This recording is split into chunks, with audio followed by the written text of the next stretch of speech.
Vadikani tinokumhoresai this week. Tinovimba kuti kwese kwamuri muri kuitirwa zvakanaka. Tinotenda neavo vanoramba vachisapota, muchinzwa, muchiteera zvatichitaura. Musazeze kukomenda zvamunofunga, especially topic yanhasi. Saka it's just an open discussion. Haina pekuti hanzi nekuti tine solution. We just discuss what we read in the Bible. Saka inogona kugumira panzira. Saka you are free to comment zvamunofunga kana mavhesi amakasangana nawo imimi anojekesa nyaya iyi. Saka nyaya yedu nhasi iri pana Ezekiel 18 yatiri kudiscussa iyi. Iyi nyaya yema-generational cases, kuti many people like rudende rwevanhu runoti kune ma-generational cases and kune vanoti hakuna. Kozoti Ezekiel 18 apa Mwari vachitaura naEzekiel vakati zvoni pavhesi 19 apa yakatangira kumashure 18 yachikada muzoinzwisisa. Hanzi kunyange zvakadaro munobvunza muchiti mwanakomana anoregereiko kuva nemhosva yezvakaipa zvababa vake, sezvo mwanakomana akaita nokururamisira uye nokururama, uye kuti akanga akangwarira kuchengeta mitemo yangu, iye achararama zviro kwazvo. Mweya unotadza ndiwo uchafa. Mwanakomana haangagovane nababa vake pamhosva yavo, uye baba havangagovane mhosva yavo nemwanakomana. Kururama kwowakarurama kuchava pamusoro pake, uye kuipa kwowakaipa kuchava pamusoro powakaipa. Zvichingobudisa pachena kuti akaipa anowirwa nezvakaipa zvaakaita, nditi uye akanakawo anoteerwa nezvakanaka. Saka pari kunyatsotaura pachena kuti zvema-generational cases not applicable in this case, nokutaura kuti Mwari vachitaura kuna Ezekiel. So ukatarisa kuti Ezekiel kwatokumberi, even though Mwari vakambenga kutaura zvema-generational cases mashure kunana Moses, ukwatova kumberi manje kuenda mberi, even though kuNew Testament we don't have mavhesi atinganongedzere kuti zvakanzi chii. So amen, handinyatsopanzwisisawo zvangu kuti saka tomira papi manje. Chenai mbosheya zvapo watakakusheya. Ini ndida kutaura pavhesi yaniko because ndida kuedza kuona kuti where in the New Testament panotaurwawo zvinotipikisa nekuda kwaizvozvo. Paenda kuna even before taenda kuna Ezekiel koko, let me just go back to this. Even taenda kuna Ezekiel ukatarisa kuna Deuteronomy pipeline, kuna Deuteronomy 24 verse 16 inotaura iyo kuti hanzi vabereki havafanirwi kuurayiwa nokuda kwekutadza kwevana vavo. Kunyange vana havafanirwi kuurayiwa nokuda kwekutadza kwevabereki vavo. Avo vanofanirwa kufa ndo vanofanirwa kufa nokuda kwemhosva dzavo. Handi muri kuona? Saka wozoona kuti Mwari pavakataura mitemo yavo iyoyo, it's not part of the 10 commandments. Saka I would want to believe kana isiri part of the 10 commandments, that is not something that is supposed to follow you, and that is not something that you are supposed to really say mutemo unoti, though kune mwe mitemo iri outside the 10 commandments inoshanda still. Pasi ukada kutarisa pa unoona kuti iri kuramba ichichinja from Exodus, mataurirwo ayaita kuna Moses, yozoenda kuna naDeuteronomy inonochinja, yozoenda kuna nani inochinja. Tikatarisa kunonzi kuNew Testament handiti unoona kuna Romans 14 kuya kuRomans 14 verse 12 ine painoti umwe noumwe uchapa an account to God nokuda kwezvavakaita, umwe neumwe. Galatians futi ane 6 here, I'm not sure of the verse. Ine painoti for we each are responsible for our own conduct. Saka zvatinoita isusu ndo zvinoteerera mabasa anotiteerera. So I think it has to do with you accepting Christ, kuti Jesus came and he died for me and I'm a new creation. Handi ndo zvinotaura Bible. inotaura kuti there is therefore no condemnation to those who are in Christ Jesus. Zvomireva kuti ma-generational cases aya they end there if they were there. Because ndachisikwa chitsva muna Kristu, ropa raJesu rakauya akandifira akandishambidza akabvisa kuipa nekutukwa kwose. Bhaibheri rinobva razoti wakatukwa uyo unoroverwa padanda. Ndeti Jesu vakaroverwa padanda vakabvisa kutukwa kwose, which I believe even those generational cases, they are cases, obviously they are generational in cases. Saka ropa raJesu nekuroverwa kwaakaita padanda, it just ended everything. Saka I think it's up to us to take that word and believe it. Kuti zvakadai, but you know, mukurarama upenyu hwekurarama muvanhu, munhu akaona zvakadai zvakudai munhu anotanga kuti zvese izvi zvinenge zviri kubva kwazvakabva. But at the same time as well, I like to believe kuti panogona kunge pane zvinhu zvinoteerera, like kuti for example maybe toti amai vakarorwa vane 15 years, mwana obva arorwa wane 15 years. Ameno tingati mweya wegenerational case uri kumuzviwa here, anoti ndimwanawo hake aita unhu hwake ukaita kuti anonororwawo I don't know. But anyway, these are the scriptures dziri kuNew Testament. Kuti mwe nomwe achanopa in account of their lives, each one is responsible for their own conduct. Ndozvandinofunga. Sichipo mambe muchishiya earlier ni example yamamuche. Ndandichingoda ngoti zvoni panyaya iyoyi ndinombonzwawo vamwe vanhu vachitoti zvoni, handizivi kuti vanenge vazviona kupi, vachiti zvoni kana imimi mai muchishora mapastors muchizodii nemwana wenyu mukutomudyarira zvakaipa. Saka handiziva kuti zvinenge zviri zvii izvozvo zvezvitaurwa izvozvo, vanenge vachiti chii. Example yevana kanonamata yamaita vakanonamata kugomo yemurume varume 2 pavaenda vese kunonamata. Mumwe wacho ndobvaangoti namatei 30 minutes mbatodzokera. Uyu akakamba achingonamata for 1 hour. Saka azoti Mwari izvinhu hazvisi fezvi, uyu angonamata 30 minutes atoenda, ini chingamba chinonamata. Saka Mwari ndobva vamucharidza, so ndobva vangomutora kumuisa mutransit something like that. Ndobva atonzi takisa uone vabereki vako vaitoita zvemishonga vachitoenda zvinongetwa nganga zvando zvavaitoita. Saka kuti zviri kukutera zvitokubva unotofanira kutoshinga kunamata. Uyu baba vake sekuru vake vanga vari mufundisi, baba vake vari bhishopi, ani wake vachingodai vese. Saka iye haana zvinomutera because akatokurerwa kudhara, hakuna kana zviriko zvakaipa. Saka iye anongonamata zvomatima zvinhu zvake zvoyeta. Saka ndipo akatanga kuti azomuka manje, akati ndipo atanga kuba ndikukunya manje kunamata. Yeah. Pane pamwe apa kanzi omamusati mapedza sichitaurei. Aiwa, taurei atizenge tichimbotaura. Andu rangosinira papashana chena ivhesi yatari kuna New Testament.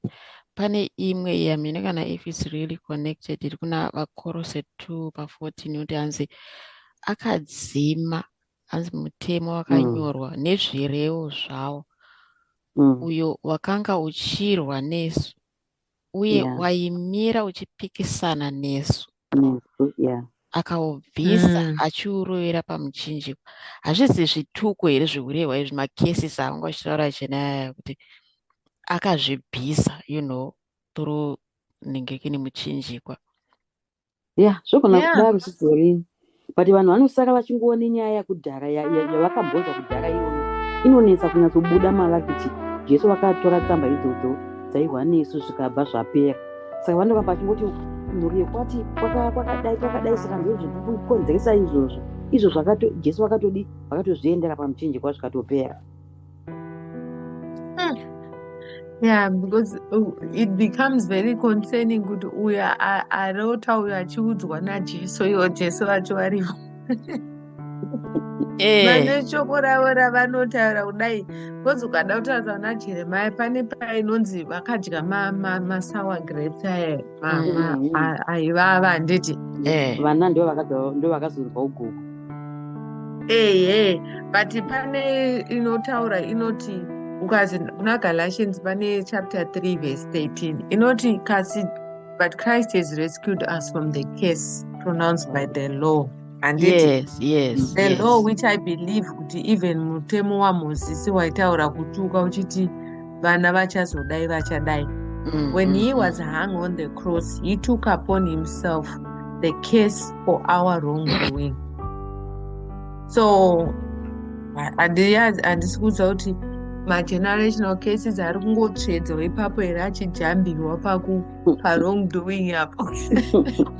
Munozi vanhu vakasanyatsobata zvakanaka vanogona kuteedzera zviri zvenyika nokuti nyika ndiyo inowanzodaro kuti baba vake aimbavha iye aimbavhawo, baba vake mbuya vake yange ari hure naiye wado zvinda zvenyika. Saka isusu makristu tikatadza kuziva kuti isu takaenderwa pamuchinjikwa naJesu zvikapera, tinogona kuteedzera kunyika uku nokuti zvavanotaura vachiita izvozvo. Neyake wafanirwa katatu iye awanikwawo katatu. Because unozoshaya paya pekuti kana munhu wava muna Kristu tarisa zvinhu zvese zvava zvitsva. Saka kuti kune zvimwe zvitsvako zvimwe zvekudhara zvinongosara account because Bible is straightforward ka zvarinototaura ndo zvarinotaura. Ndizvozvo. Ndijesu ati papa ndijesu wakurama ndisindi kurama ndijesu. Saka Jesu vangararama nimwe tsvina yacho yanambuya zvichishandirana mumauriro akawanda. Zvokuti and we must understand as well kuti ndau yekunamata it's the battle of the mind. Nekuti musoro wako pfungwa dzako dzikasangamchira because Bible rinotaura kuti hanzi if you believe muchaita, if you believe in me, muchaita mabasa makuru. When it's when we believe and it pazotarisa pane paya Jesu paanoshedzwa nababa vaiveka mwana akasikana kaike kuti uyai mwana wangu arwara paya. Jesu vachienda like as he was going to the house, he was stopped like in many places nevanhu vaida kubatsirwa until baba vanhu vaivazochiregei nokuuya nekuti mwana aita sei mwana atofa.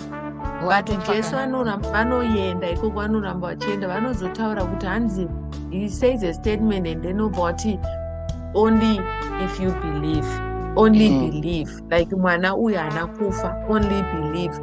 So unoona kuti panhau yekutenda paipepa pane basa rakawanda. Vamwe vanozoshumira saka vachizoti hanzi the currency yeshoko raMwari, faith. Because you have to believe kuti kana Mwari vati there's therefore no condemnation to those who are in Christ Jesus and wachisikwa chitsva and wakatora kutukwa kwako kwose ukapera. We have to believe that. But zvazoita zvekuti tinogona kubelieve nhasi and then something happens tomorrow, our mind are taken back, tanga zvita reprocess takudi zuva panozosara ropera watonura kare mumagenerational cases aya atimaona. Kadai Mwari vakatibatsira mundangariro medu because Bible rinozodaro kuti be ye transformed by the renewal of your minds. Saka tikabatsirwa mundangariro medu ndimo mune dambudziko rese. But otherwise Jesu akatoipedza. Atimukona Jesu pavakauya pavachisangana naMaria naMarta paipa zvikandizvoni tenda chete kanza handiti makazoti makazika ndatitenda chete. Saka ivo nyaya yemaindi dzedu kaizvozvo ndopane nyaya ivavo zvinorizina zvakanyanya tinotora zvenyika tokuisa kunoku toita kunge zvinofambirana izvo aiwa zvisi Jesu wakatopedza basa rese. Pamurangari pane nyaya ipapa because Proverbs 23 verse 7 utanzi zvo as he thinks in his heart so is he. Saka funga kuti Mwari ari kureva kuti izvo kana iwe uchitenda kuti generation. cases ndizvo Yes. Zvaunotenda Exactly. ndokushandira. Yo. Exactly. hatisi munonzwa vamwe hatisi kumhuri kwedu hakuna akambodai, kumhuri kwedu hakuna akambodai, saka ndini kazoitawo sei kumhuri kwedu. Iwe ndiwo unototanga iwe kana kusina ndiwo unototanga sei, but That is so true. saka munhu hazozvigoni kuti azoti zvinoita kutenda Unonetsa. And I think also pane scripture yende kuna Corinthians inoti hanzi casting down what inoti hanzi for the weapons of our warfare are not carnal but mighty through God to the pulling down of strongholds, casting down imaginations. Yes. And every high thing that exalted itself against the knowledge of God, and bringing into captivity every thought to the obedience of Christ. Pfungwa dzedu idzi dzinoda kuti dzirowedzerwe kutoti unofanwa I don't know how.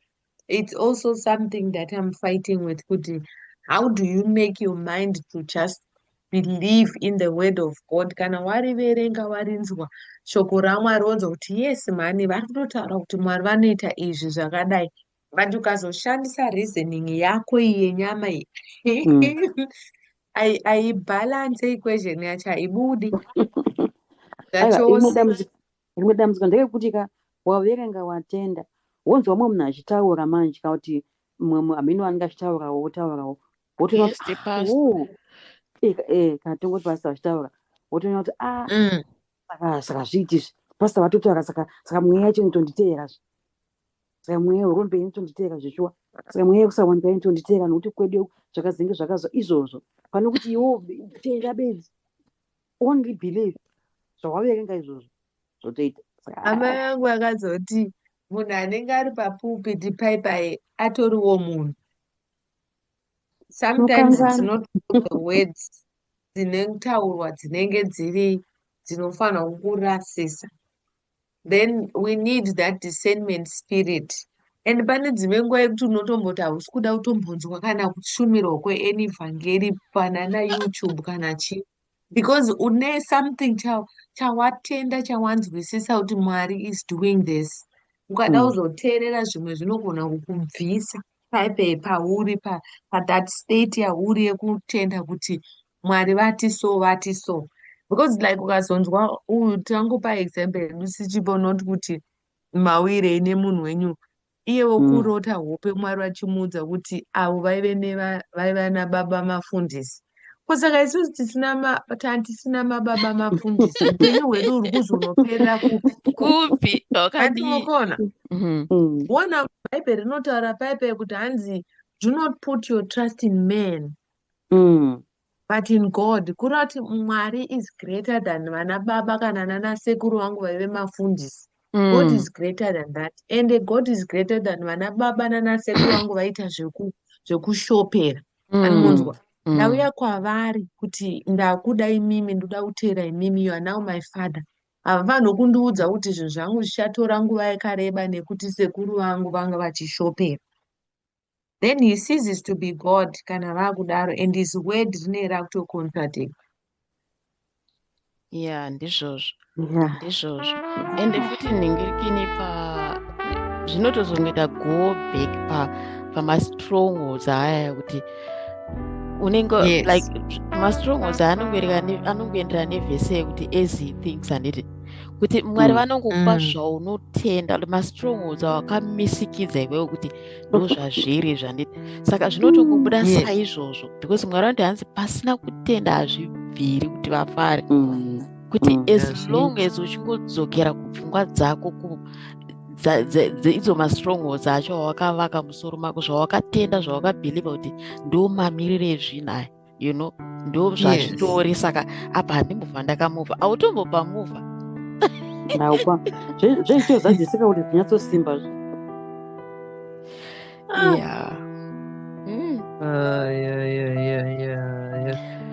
Mwari ndiMwari une ngoni nenyasha. Ndizvozvo ukanamata wachirevesa vanobvunzwa vokuregerera.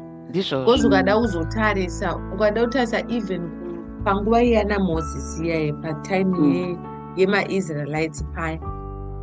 Kunehemaya paya anozonotanga kuti arebuild handiti mawalls eJerusarema anga akawa.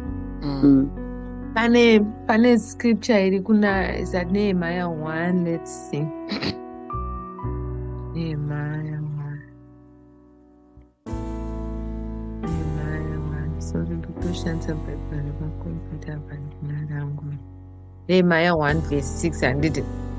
Not hands, let your ear now be attentive and your eyes open, that thou mayest hear the prayer of thy servant, which I pray before thee now, day and night, for the children of Israel, thy servants, and confess the sins of the children of Israel, which we have sinned against thee. Both I and my father's house have sinned. Andimukona anonamata achikumbira Mwari kuti takakutadzirai ini nevana veIsraeri vemba yababa vangu takakutadzirai. But chatinoona kumberiko ndechekuti Mwari unovaregerera ndizvozvo. After vanamata Mwari unovaregerera. And then uona kuti still mutemo yavo waMoses wanga uripo, wanga wakataura kuti tichateera magenerations. Saka pakunamata uku Mwari iye obva azoti anzwa. Anenge achiti ndanzwa hangu asi iyaya haiperi. Ndiramba ndakakubatirirai. Hazviiti. That is not the nature of God yatinonzwa mushoko ravo, because anoti kana ukademba pamberi pavo ukanamata ukakumbira kuregererwa vanokuregerera. So which means if you also pray and say Mwari zvinonzi chikutadza kwavakanditangira like kwemafathers angu nanambuya nanatete, you know, ndiregerereiwo, and those things are not supposed to be over my head. Yes. They are not supposed to be over your head. Kana Mwari vanzwa, Mwari vanoti vanonzwa. When we pray, he hears. Yes. Yeah, I think our position is to magnify the place of God and the word of God. Zvinotaurwa naMwari zvacho zvinomisikidza kuti kana vati pasina kutenda hazvibviri kuvafadza nditi, so that isusu ngatishandei pakutenda pakuti uve unotenda kuti Mwari ndibatsirei kuti ndive munhu anotenda, especially shoko ravo, because ukatenda zvinongotaurwa chigerere unenge uchingotenderera pane zvinhu zvacho zvaMwari. Because Mwari vakatendeka, like Chennai says, he is so true to his word. I believe kuti munhu wese anoenda nemwoyo wakaperera pana Mwari. Imagine kuti murume waJezebel wewe atadzira Mwari akanozviumburudza. Mwari vakatotaura kuna Elijah zvikanzi tarisaone, he is humbled himself. Saka ndiri kumuregera zvichazodai kuna mheni kumba make imomo. Saka God looks at the heart. Saka I think mwene mwana fana kutongomira in truth pamberi paMwari and with the whole heart. Uchibelieve kuti what you are asking, what you are praying, God is, doing what he should do. Amen. And also, don't remember, one time ndakambonge ndine muzukuru wangu kuchipatara achirwara. I was so afraid singaite zvazvekuta kutya ndauti vanhu vandokuta kuti chakati. Ndiri panze papo ndakangomira as I was praying, but there was so much fear in my heart. And I could hear in my spirit, kuti God was just saying to me, start exalting my name greater than the problem. Saka sometimes we give glory and exalt, mweyamadzinza ine simba. We don't have to stay on mweyai or problems that you have, but what we need to do is to exalt the name of Jesus. And when we exalt, ukazonzwa Davhidha mupsalms ake anonga achiexalta Mwari kunyangwe ane zvanga zvakamukomberedza zvakadii, but he is just exalting the name of pese. Nyangwe akati Mwari ndinzwewo kuchema kwangu kudidi, anozongoti I know God that you are for me. Kuti zvakadai. Saka isusu Mwari vakatibatsira that we exalt his name more than these problems and zvatinofunga kuti there are cases, but isusu toramba takangotarisa pamuchinjikwa tichingokudza Jesu, toona kuti tinoperera ku ndizvozvo. vadikani nguva dzedu ndodzaita godo, asi tinotenda kuti mazvinzwira kuti nemiwo kana pane zvamune mavhesis amuna to share, you can also share. And kana I'm sure kuti pane vabatsirika, especially concerning mavhesis ataurwa kuti you should, pane zvawanzwawo zvakubatsira pamweya wako, because sometimes there can be so much confusion pakungotaura tisingashaye mavhesi acho kuti shoko riri kuti chii shoko raMwari. Sezvapedzisira kutaurwa kuti ukafokasa pana Mwari, magnifying him, you know, sezvaita David, zvacho zvataurwa naChenai. Mwari havakusiya, havangakuignore chokwadi, vanopindura, vanonzwa, vanotarisa mwoyo. Taigara pataikura zvaingonzi Mwari vanoverenga mwoyo. Ini mumwe toverenga kuti 1 2 3, you know. Saka Mwari vanotarisa mwoyo vadikani. Saka tisapere mwoyo no matter what it is. Ngwanda zvichingonzi tete vako mbiya vako. Just focus on God and see what you do. Yes. Yeah. But so nda kungoita munamato wokuvhara, tokuonai next week. Muitwe zvakanaka, muve nesvondo rakanaka. Tinokutendai nenguva ino yamatitendera, tinokutendai nevese vachanzwa, vachakomborerwa, vachabatsirwa neshoko iri Mwari, vamuchadzoreredza Mwari pamwe vapererwa vasingazivi kuti votena direction ipi, because vanhu vanenge vachingotaura maopinions akawanda wanda. Saka tinokutendai nekubatsira vanhu venyu nekuvapa zaruriro, especially through your word, uye kuti imi makatendeka munotarisa mwoyo wakaperera, mazviita manheru ano nekutidzidzisawo isusu Mwari. Tinokutendai nemadiscussions aya Mwari wangu, nemuzita raJesu. Amen. Amen. Amen.